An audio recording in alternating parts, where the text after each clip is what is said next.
a segment of Meet an Epping Celebrity. Well, celebrities. Oh yes, my name is Harper. And my name is Colbie. Our guests today are Miss Duxbury and Miss Galvin. They teach 3rd grade. Welcome. You were selected to visit Mount Washington Observatory in January. Why did you want to visit Mount Washington Observatory? For me, living in the state of New Hampshire, I've only ever been to the top of Mount Washington once, and I was probably 3 years old. And then I've never really gone back until Mrs. Duxbury came into my classroom one day and said, let's go to the top of Mount Washington, apply here. And so I did, and we were selected, but I'm not exactly sure how you got or how you found out about it. I really love weather, and extreme weather specifically, and I found that opportunity to apply for a program where we could be in a select group of teachers that could possibly go up and learn more about severe weather. And Mount Washington just happens to be a location we can go to, right? Because we live in New Hampshire, that experiences severe weather. And so I found this program and applied actually a couple of years ago and wasn't selected just because of the timing, or I'm not really sure, but we did it again this year. And you're able to have colleagues join you. And I reached out to Kristen, as you just heard, and really wanted her to do this opportunity with me. And we both were selected. So that's kind of how that went. But really just a big interest in weather. Yeah. Yeah. Mount Washington has some of the most severe weather. Yeah, it does. How did you get to the top, and who was more scared going up? We rode a snowcat. So we had a driver, and there was a passenger, and then there were 8 seats in the back. So we rode, it almost looked like snowmobile tires, if you've ever seen a snowmobile. Yeah. Like So they weren't round tires. Yeah. And Mrs. Duxbury was more scared going up. That is not true. Mrs. Galvin did not want to sit on the edge because it was very close to being able to see over the cliff. But the cool thing too about our snowcat ride is they actually plow on their way up to clear the snow for us to pass through. And it was kind of scary because it looked like a lot of snow, but every time we made it through. So it was a challenging ride, but longer than we anticipated, I think too. Yeah. But yeah. It was fun. Where did you stay and what did you get to do? So I didn't stay over. I traveled from my house here in Epping and drove up that morning and then went home at night. We only stayed for one day. Yeah, I actually did stay over the night before in this little hotel that the program recommends if you are going to stay over right at the base of the mountain, so I didn't have to travel too far. And it made it very simple and easy to get over in the morning. And we drove back that same evening after we got to go to the top. How long did it take you to get up to the mountain? Yeah, it took about an hour and a half, maybe give or take an hour and 15 minutes. I think it depends a little bit on the wind and how much snow is there. But it was a very slow ride, which can be hard when you're anticipating the excitement of getting to the top. So to us, it felt like a really long time, but it was actually about an hour, 15, hour and a half to get to the top. Did you see Nimbus? We did see Nimbus. We got to see Nimbus. Nimbus was scared though. They said it takes him a while to get used to new people. Yep. So he was a little skittish. And I'm not sure if you guys will ask this, so if you do, I apologize later on, but they actually have in the Mount Washington Observatory underneath, essentially you kind of go downstairs, they have what looks like a little house or apartment, if you will, and that is where the workers at Mount Washington actually reside for 1 week at a time. So they'll do what they call as a shift change, and every week they switch out. So Nimbus lives exclusively in that house-like area, and he's just used to a lot of the same people. Yeah. So I think when we came in too, it was probably a little scary for him, and I bet in the beginning of every week it probably is a little scary until they get comfortable. Yep. So that was kind of a fun fact to learn. What is Mount Washington's coldest temperature, and what was the temperature when you visited? Well, when we visited, the temperature was right around 25 degrees. It wasn't as cold as it could be, so we kind of lucked out. We were actually able to stop halfway up on our trail to get out and see the view kind of, you know, where they figured we could see a lot of it. Which is actually where this picture is taken. Right here. This picture here is actually where we got to stop and get out, and that's not always an option due to the weather and how cold it is just to be outside with just our faces showing, if you will. So that was kind of cool that it was cold but warm enough that we could explore a little bit too. And also we were able to get out here because if you can see, I don't know if you can see in the picture, but it was kind of clear here, but we were actually going above the fog or the clouds. Yep. So by the time we actually got to Mount Washington, we wouldn't have any visibility. We wouldn't be able to see anything. Right. So they wanted us to be able to see. How high is Mount Washington? The elevation is 6,288 feet. Yes, very high. I know. Is there any animals living on Mount Washington? I love that you asked me this question because, or ask us, I'm sorry, because I asked that exact question on the snowcat ride up. I don't know why, I was just seeing little feet trails in the snow, so I was kind of curious what could survive that high up, if anything.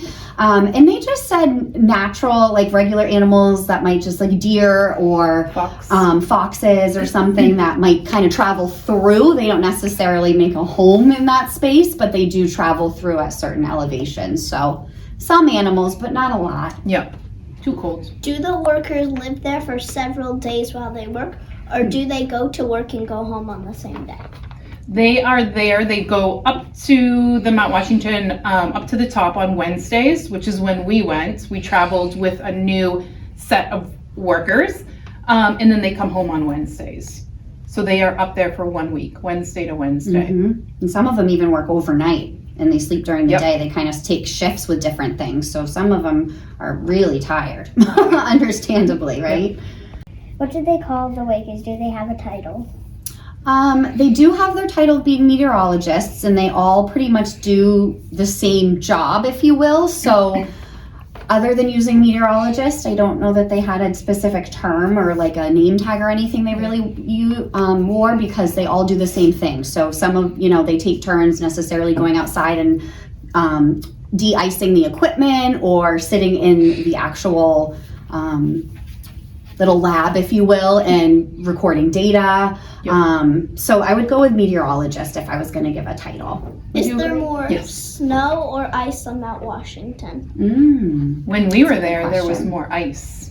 There Yes. really was not a lot of snow. I think they said just a couple of inches at the time, Yeah. but we saw a ton of ice. Mm-hmm. And I will say it's covered more even in this picture when you get to that peak spot. Like there, when you look out, it looks like we're just blanketed in snow. Yeah. But it's a little bit because of the elevation and how high we are. So we wouldn't see these trees, if you will, when we actually got up to the peak. It was hard to see things actually. But there's actually a special kind of ice that is up there. It's not just regular ice that we have.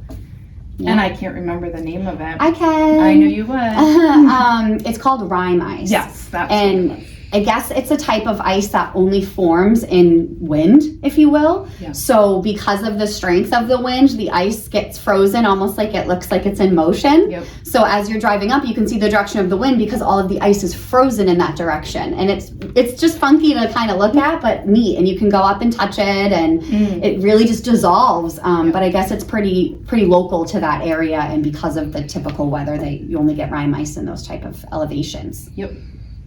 It looks pretty windy out there. Do you know if anyone has been blown off the mountain? No. I feel like we talked about that with We them, did. didn't we? Yeah. Nobody's blown off, but Mrs. Duxbury and I went out on just the two of us, and it was so windy, we felt like we could be blown off. Yes. It wouldn't happen, but we felt like we There could. were a couple spots where I was losing balance, and I know, depending how like sturdy we were in the ground, it's very windy.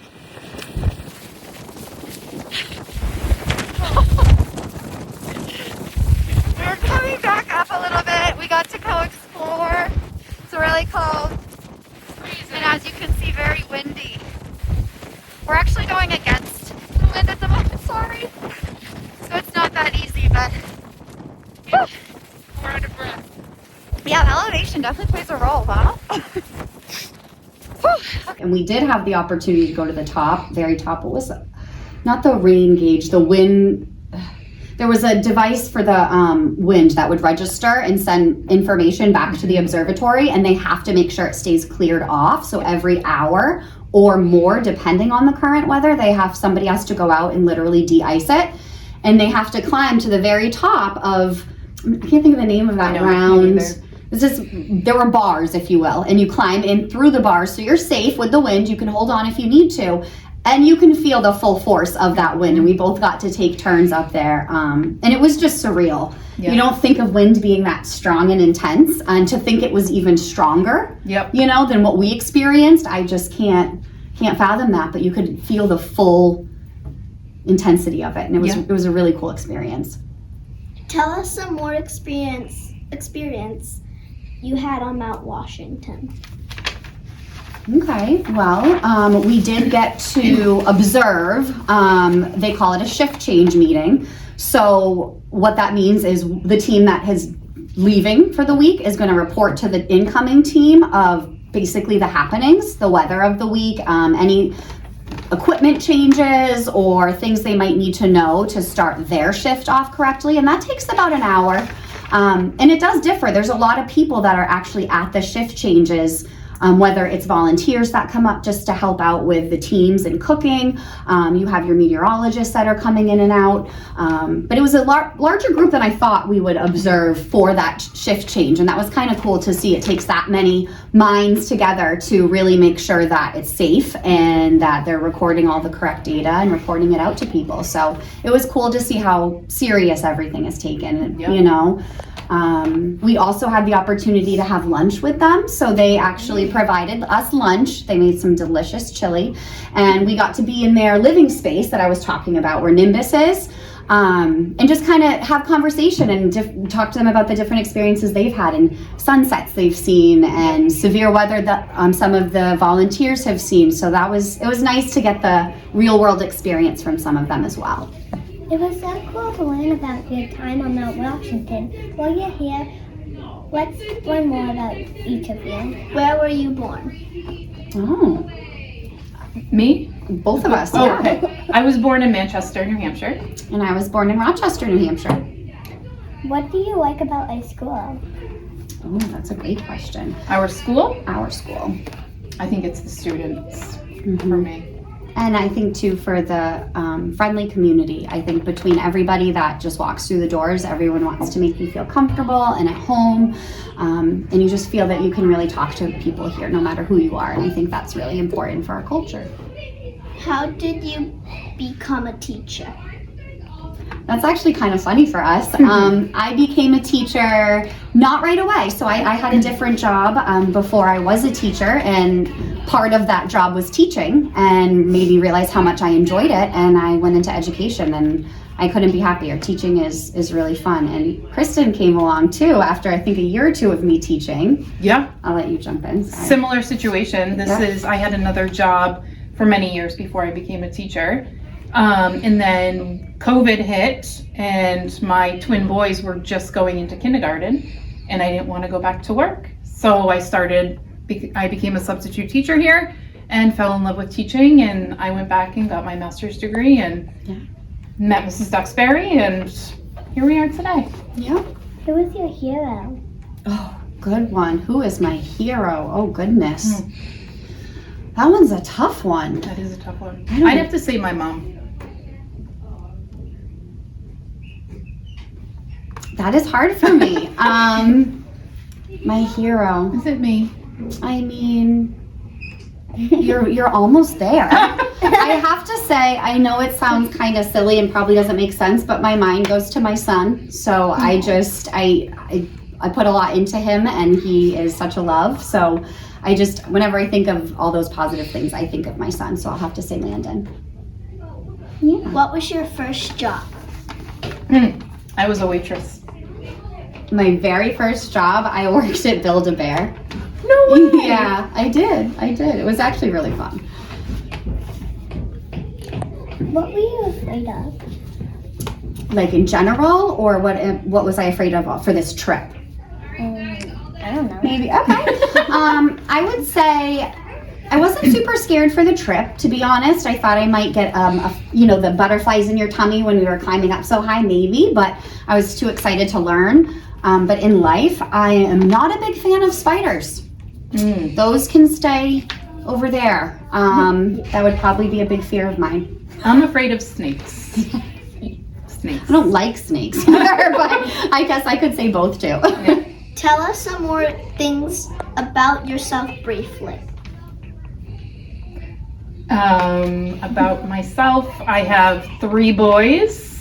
One is a freshman in high school, and then Jack and Keegan are in 5th grade here. I have a dog named Ellie, and I like to do yoga. Oh, I love your answer. I have 3 dogs at home. Big dog lover over here. Yep. And I have 2 wonderful stepchildren, a husband, Landon, my son that I mentioned earlier. And I think a really cool thing for me is this opportunity made me want to explore severe weather more, and I actually really hope that I can maybe chase a tornado one day. So we'll call it a stepping stone. We're going to ask you 10 rapid fire questions, and you have 3 seconds to answer each of them. I'll start with Miss Duxbury first, then Harper would ask Miss Galvin. Are you ready, Miss Duxbury? Yes, ma'am. What is your favorite food? Favorite food? Buffalo chicken. What is your favorite drink? Seltzer. What is your favorite song? Country. What is your favorite color? Blue. Word. My favorite word? Yeah.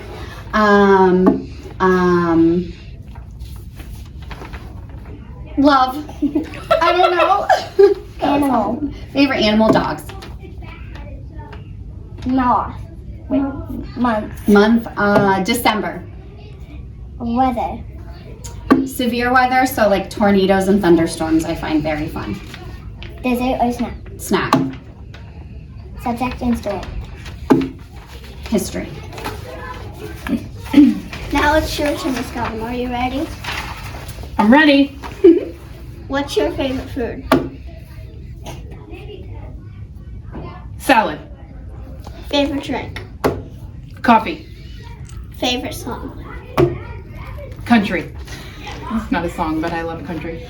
Color? Green. Word? Patience. Animal? Dog. Month? July. Weather? Hot. Dessert or snack? Dessert. Subject in school? History. Is there a talent you have not told a lot of people know about, or something special about yourself that you would like to share? I guess I think of kindness. As a person, but a teacher too, I really think being kind is very important, and just to really have that in mind whenever you're communicating or talking with anybody. And I think it goes a really long way just as a personality trait. But otherwise, I really do love yoga. I don't know if I'd call it a talent, but we'll call it that. But I very much enjoy it, so I would have to say yoga. Can I just read the question again? Talent. Something special about yourself. I don't really have either of those, but something that I would like to share is that one day I want to build a huge barn and get all the dogs that are in shelters right now and have them in my barn. I love that. I want to work there. Thank you for watching. Bye. Bye.